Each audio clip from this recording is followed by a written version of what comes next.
145 frais de service. Lumian tendit adroitement sa main droite, saisissant le doigt coupé en l'air.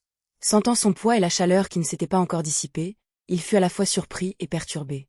Il avait prévu que M. K offrirait une certaine forme de protection, mais il ne s'attendait pas à ce que l'homme s'arrache le doigt et le lui lance, affirmant que cela pourrait s'avérer utile dans une situation difficile. Était-ce une sorte de blague malsaine?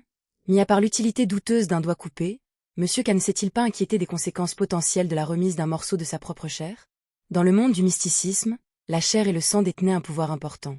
Entre de mauvaises mains, il pourrait avoir des conséquences désastreuses.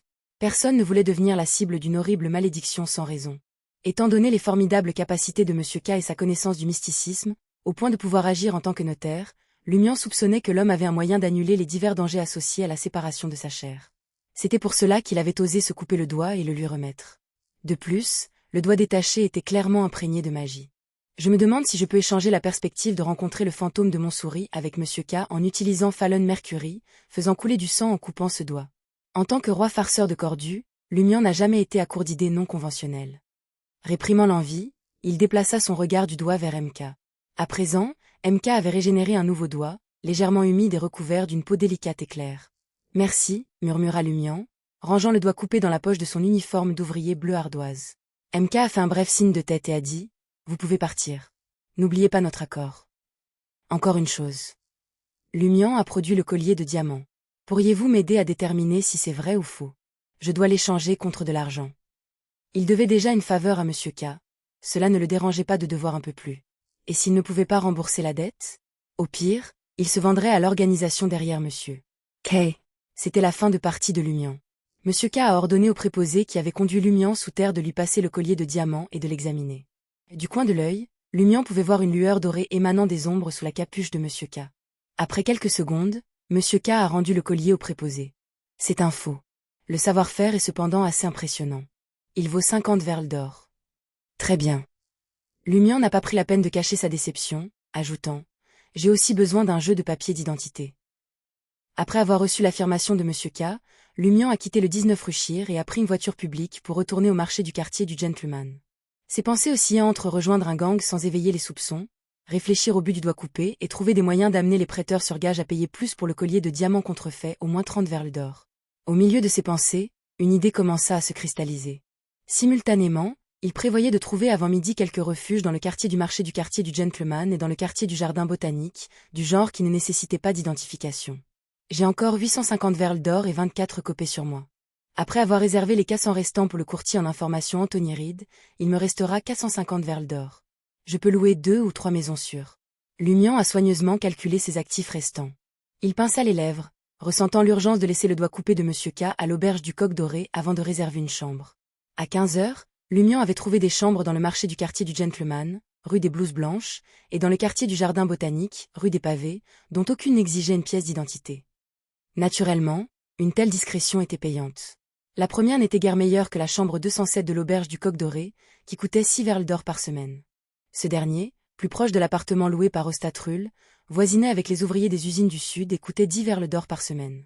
Lumian a payé 4 semaines de loyer d'avance mais n'a bénéficié d'aucune réduction. De retour à l'auberge du Coq Doré, il a parcouru un moment l'esthétique masculine, utilisant des produits cosmétiques pour adoucir ses traits pointus, ajouter des ombres et tailler ses sourcils. Bientôt, Lumian avait terminé son déguisement initial, se transformant en un homme d'apparence ordinaire d'une vingtaine d'années avec un air dangereux. Après avoir peigné ses cheveux noirs dorés, il a enfilé une casquette bleu foncé, a pris le doigt sectionné de M. K et s'est dirigé vers la salle de bal Brise, avenue du Marché. Contrairement aux autres invités, il n'est pas entré directement. Au lieu de cela, il s'arrêta entre le bâtiment kaki et la statue sphérique blanche composée d'innombrables crânes, s'adressant aux 2 gangsters qui gardaient l'entrée. « J'ai besoin de voir le baron Brignet. » Sans attendre leur réponse, il ajouta « Dites au baron que c'est Ciel, de notre dernière rencontre. Il sera ravi de me revoir. » Les 2 gangsters échangèrent des regards, n'osant pas retarder les affaires du baron. L'un d'eux entra dans la salle de bal. En moins de 5 minutes, le membre du gang est réapparu et a dit à Lumian « Le baron veut que vous le rencontriez là où vous l'avez vu pour la dernière fois. » Le café du 2e étage? Lumian eut un sourire narquois. Les mains dans les poches, il monta les escaliers et entra dans la salle de bal Brise, repérant le baron Brignet avec une pipe couleur acajou. Le monsieur portait un mince costume en tweed noir, un demi-haut de forme à proximité et une bague brillante à la main gauche.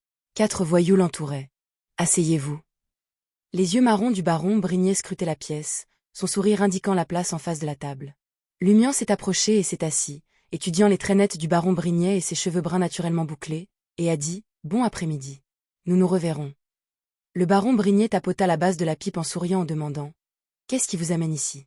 Lumian a produit le collier de diamants contrefait de Charlie, déclarant calmement « Je suis à court d'argent et je veux vous mettre en gage ce collier. Il vaut 1500 verles d'or. J'en prendrai 1000. » Le baron Brignet se tourna vers un subordonné et lui ordonna « Demandez à quelqu'un de l'évaluer. » Oui, baron.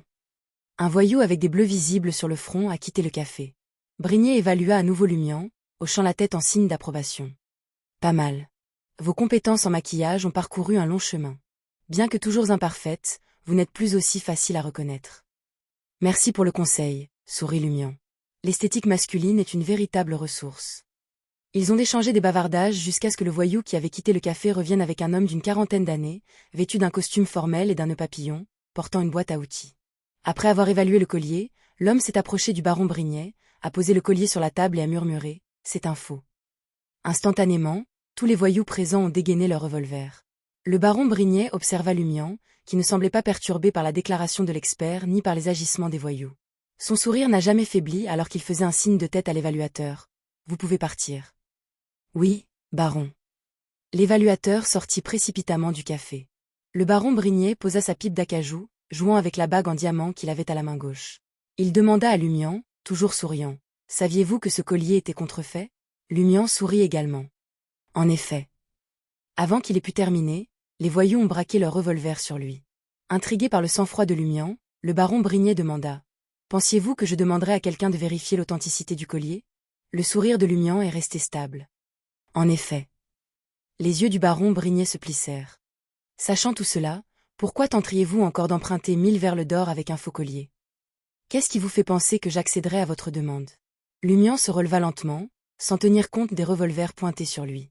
Il posa ses mains sur le bord de la table, se pencha pour croiser le regard du baron Brignet et sourit. Parce que j'ai tué Margot du poison Spurmob. Le sourire du baron Brignet se figea. Ses pupilles se dilatèrent involontairement comme pour scruter l'homme devant lui. Les 4 voyous, leurs revolvers pointés sur Lumian, ont également réagi avec choc. En tant qu'ennemi du poison Spurmob, ils ne connaissaient que trop bien les capacités de Margot. Le regard impassible de Lumian scruta les visages des voyous, les faisant détourner les yeux, et inconsciemment, leurs armes. Le baron Brignet se reprit rapidement en s'adressant aux 4 malfrats. « Rengainez vos revolvers. Ne vous ai-je pas appris à traiter les invités ?» Réprimandant ses subordonnés, il se tourna vers Lumian, la curiosité piquée. « Comment as-tu réussi à tuer Margot ?»« Je l'ai poignardé avec quelque chose de toxique, mais je ne sais pas où il s'est enfui avant de succomber, » répondit nonchalamment Lumian. Cela correspondait aux informations préliminaires que le baron Brignet avait reçues. Les yeux plissés, il demanda avec un sourire. « Comprenez-vous les implications de prendre mes 1000 verles d'or ?» Lumian sourit, imperturbable. En effet. Auberge du Coq Doré, chambre 504. En voyant Lumian devant la porte, Charlie a demandé avec impatience. « Alors, est-ce la vraie affaire ?»« C'est un faux. Ne vaut pas plus de 50 verles d'or, répondit Lumian avec désinvolture en entrant dans la pièce. Il remarqua que Charlie avait déjà arraché le portrait de Susanna Mathies, laissant derrière lui un résidu collant. Charlie, s'étant préparé mentalement au résultat, était déçu mais pas écrasé. Il rit avec autodérision. « Eh bien, ça vaut toujours au moins 50 verles d'or. Un prêteur sur gage généreux pourrait m'en donner 20. » Lumian lui lança un regard et sourit. « Mais j'ai réussi à vendre le faux collier pour 1000 verles d'or. »« Quoi ?» Charlie était abasourdi. Lumian sortit une grosse liasse de billets, toujours souriant. « Le faux collier est à vous et vaut 50 verles d'or. C'est tout ce que je peux vous offrir. Le reste est ma rémunération pour service rendu. Est-ce acceptable ?»